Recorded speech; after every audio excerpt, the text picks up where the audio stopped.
Hai anak-anak, pada pembelajaran kali ini kita akan membahas dan mengulas kembali materi yang terdapat pada tema 8 tentang air beserta siklusnya.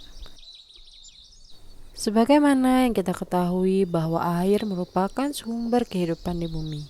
Air yang ada di permukaan bumi selalu tetap karena mengalami siklus air.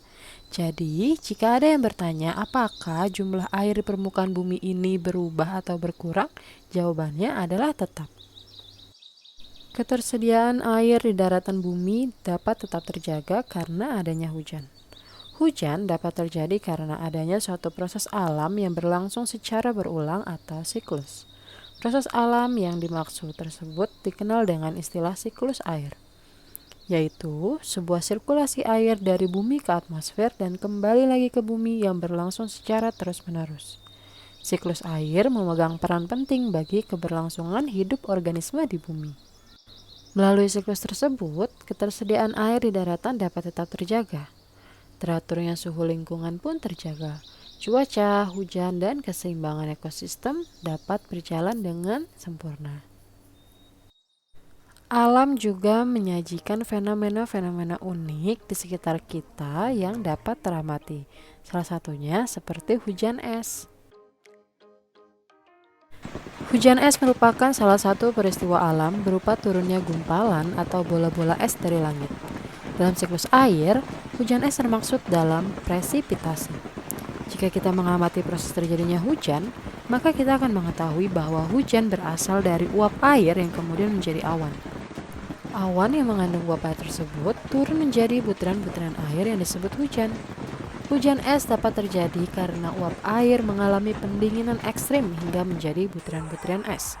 Hujan es biasanya disertai dengan angin puting beliung dan hanya terjadi sekitar beberapa menit saja. Sebenarnya, hujan es ini dapat kita ketahui melalui tanda-tanda tertentu. Hujan es biasanya disertai dengan angin darat kencang atau angin puting beliung. Turunnya hujan es ini dapat diprediksi dari sifat atau keadaan yang berada di sekitar kita. Pertama, hujan es yang disertai dengan angin kencang biasanya terjadi pada saat peralihan iklim di Indonesia pada musim kemarau ke musim penghujan. Kedua, satu hari sebelum hujan es turun, biasanya udara di lingkungan akan terasa sangat panas dan lembab. Hal tersebut kemungkinan yang menyebabkan terjadinya penggumpalan awan, hingga terbentuk awan yang berlapis-lapis sebagai tanda akan terjadinya hujan es ini. Dan ketiga, pada saat akan terjadinya hujan es, udara di lingkungan akan terasa dingin. Air yang kita manfaatkan sekarang ini terbentuk jutaan tahun silam oleh siklus air. Air di permukaan bumi selalu mengalami perputaran. Siklus air dapat dibedakan menjadi 3 macam, yaitu siklus air panjang, sedang, dan pendek. Siklus air panjang adalah siklus yang biasanya terjadi di wilayah pegunungan atau yang beriklim subtropis. Umumnya, tidak menghasilkan hujan dalam bentuk air melainkan gletser atau salju. Salju yang terakumulasi akan berubah menjadi gletser. Setelah gletser mencair akibat suhu udara, terbentuklah aliran sungai yang kemudian kembali ke laut. Yang kedua adalah siklus air sedang. Umumnya, siklus air ini terjadi di Indonesia, yang mana air hujan akan jatuh ke daratan lalu kembali menuju sungai atau berakhir di lautan. Dan yang terakhir adalah siklus air pendek, di mana air yang menguap membentuk awan kembali menjadi titik-titik hujan langsung di atas lautan.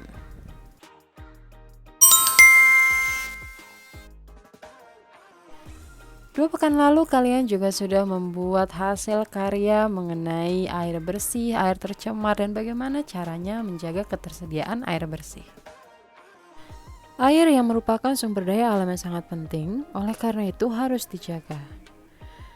Seseorang akan selalu menggantungkan diri pada air. Meskipun air merupakan sumber daya yang terbarukan, tapi sumber air bersih tidak dapat diperbaharui. Untuk menjaga persediaan air bersih, mau tidak mau kita harus melakukan penghematan. Semua orang percaya bahwa air adalah suatu unsur yang sangat penting bagi keberlangsungan kehidupan manusia. Dengan air, kita mampu melakukan kegiatan sehari-hari. Bahkan, bukan hanya manusia saja yang membutuhkan air, melainkan semua makhluk hidup juga membutuhkan air. Bisa dilihat bahwa sebagian besar kawasan bumi tertutupi oleh air, sehingga dapat dikatakan bahwa air merupakan denyut nadi untuk keberlangsungan hidup manusia maupun hewan dan tumbuhan. Apa jadinya jika suatu saat kita menghadapi kekurangan air? Hampir dapat dipastikan kita akan mengalami dehidrasi karena kita tidak dapat mengkonsumsi air lagi. Meskipun kita lapar, kita dapat menahan rasa lapar, tetapi tidak dengan menahan diri untuk tidak meminum air.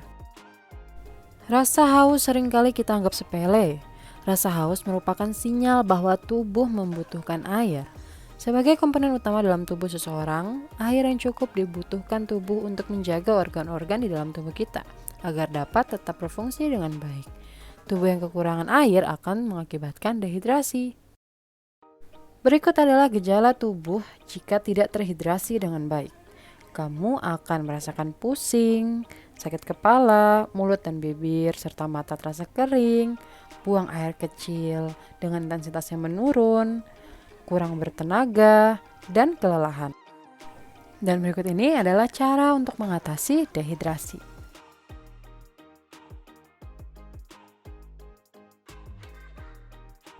Wah, ternyata segala yang diciptakan Tuhan di bumi ini sudah diperhitungkan dengan sangat tepat.